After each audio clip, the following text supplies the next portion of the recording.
Wanda Maximoff is back and trying to bend reality to her will. Again, in the new Disney Plus series, Marvel Zombies, we'll see an impressive ensemble cast. Nope, not that one. Definitely not these guys. Okay, some of these guys. They'll come together to face the ultimate world-ending evil. Wanda. Well, Zombie Wanda. The series starts off 5 years into the zombie apocalypse with Kamala, Kate Bishop, and Riri Williams walking through the torn-up streets of New York. Along with them is the Iron Man suit powered by Friday and a decapitated plushie head.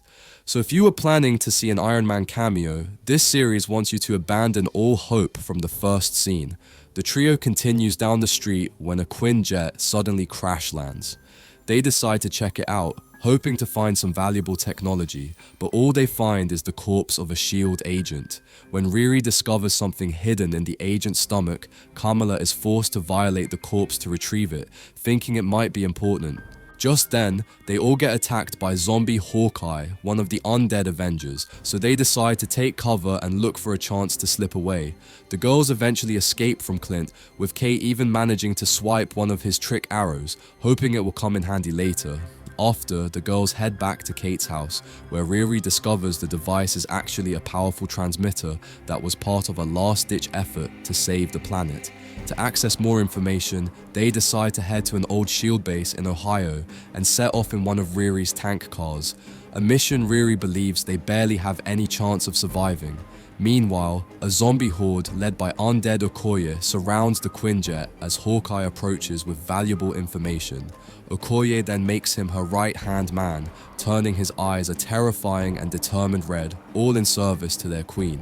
Back on the road, Riri and the girls hit the brakes when they notice a huge crater in the mountains, and with no clue what could have caused it, they decide to enter it anyway.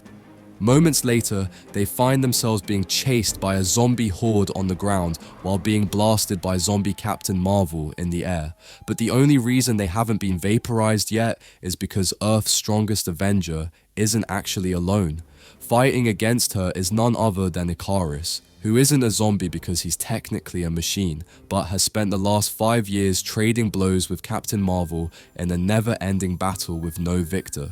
The sight of zombie Carol Danvers, who doesn't have that many more facial expressions than the normal one, is the girls' cue to abandon any hopes of fighting and run, except for Kate, who foolishly stops to use her trick arrow against zombie Carol, but it only turns out to be a dud.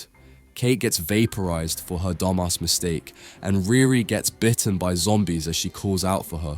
Before Riri gets completely surrounded, she injects herself with an experimental drug and tells Friday to get Kamala to safety. Against her will, Friday transports Kamala far away from the battlefield, but informs her that her quirky personality wasn't one even an A I could tolerate, so she heads back to Riri's side to die with her second master. Unfortunately, Captain Marvel catches up to Kamala, desperately trying to game end her while she fends off Icarus. At this point, Kamala's legs stop working, and she's about to become toast when an unlikely hero comes to rescue.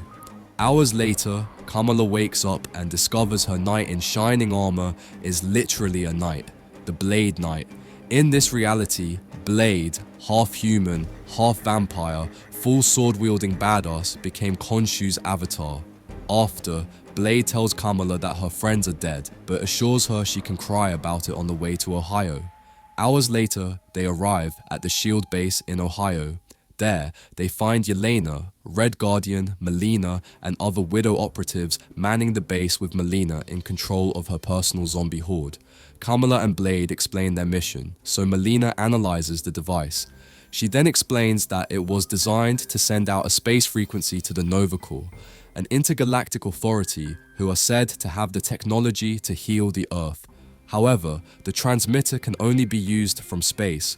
Suddenly, Blade warns them that the Dead Queen's goons have found them, and they all look outside to see Okoye and a large army of zombies, including a zombie Captain America and Abomination.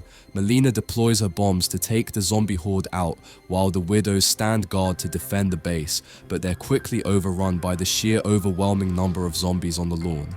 Well, the Widows get folded. Alexei finally gets his dream battle with half of Captain America, who could still do this all day till he gets squished like a bug. After realizing how screwed they are, they all make a run for it, except Melina.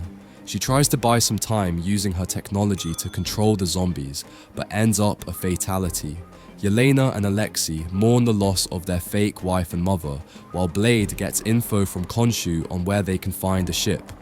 By episode 2, we see what happened 5 years ago in San Francisco when Shang-Chi and Katie are barely making their way through the chaos. Now, to be honest, their addition to the entire series was more or less pointless, so I'll just speed through what happens here. They fight off zombies. Shang-Chi's dad comes to rescue them. Shang-Chi is being a little bitch, so he gets bitten by a zombie. His dad sacrifices himself and gives up the rings, allowing his son to escape.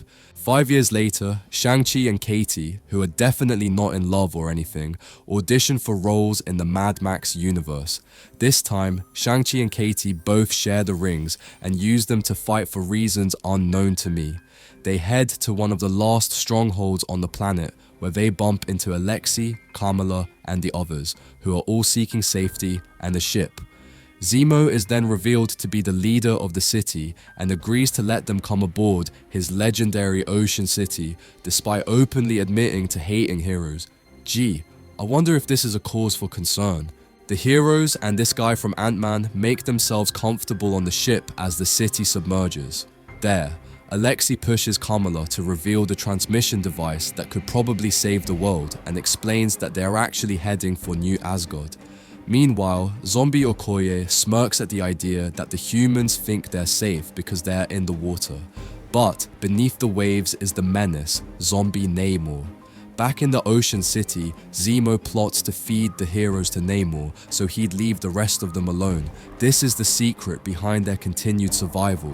Suddenly, the heroes find themselves trapped in their rooms as Zemo takes center stage to announce to the other passengers that ejecting the heroes was another opportunity for them to keep civilians safe. At this, Kamala and her group get ejected into the water. There, Namor charges straight for them, but Kamala uses her powers to form a shield to stop him from eating them. However, Namor ends up pushing the shield straight into the Ocean City's walls. Zemo quickly orders the deployment of the chamber built to hold the Hulk, but the hole in the walls allows other zombie Atlanteans, Talokanil, to swim in and wreak havoc. As the heroes stay to fight them off, the civilians head toward the escape pods, while Zeno plans to leave the heroes behind, taking the last pod. Suddenly, Namor breaks out of his cage and heads straight for the heroes, but is stopped yet again by Kamala, who seems to be the only one standing between this group and joining the chum bucket menu. Namor pins them to the side of Zemo's escape pod, which happens to be malfunctioning because Karma's a bitch. Just then, Namor finally forces them all into the pod and begins slaughtering the NPCs no one really cares about. Yelena asks Zemo how they can escape, so he reveals that the escape pod can be activated by a manual override. Meanwhile, Kamala sees her friends in trouble and bravely uses the transmission device as bait to draw Namor's attention. When he bites, literally, she uses her powers to expand his head from the inside and finally end him. However, there's still the rest of the zombie horde waiting for dinner, so Zemo urges them to get in the escape pod, which is finally functional now. However, when Alexei notices Yelena's absence, she comes on the comms to tell him there was no other way. Alexei breaks down as he begs her not to do this, but Yelena sacrifices herself to save them, telling him to honor her with his life. Like a badass, Yelena goes out, drink in hand, waiting for the inevitable.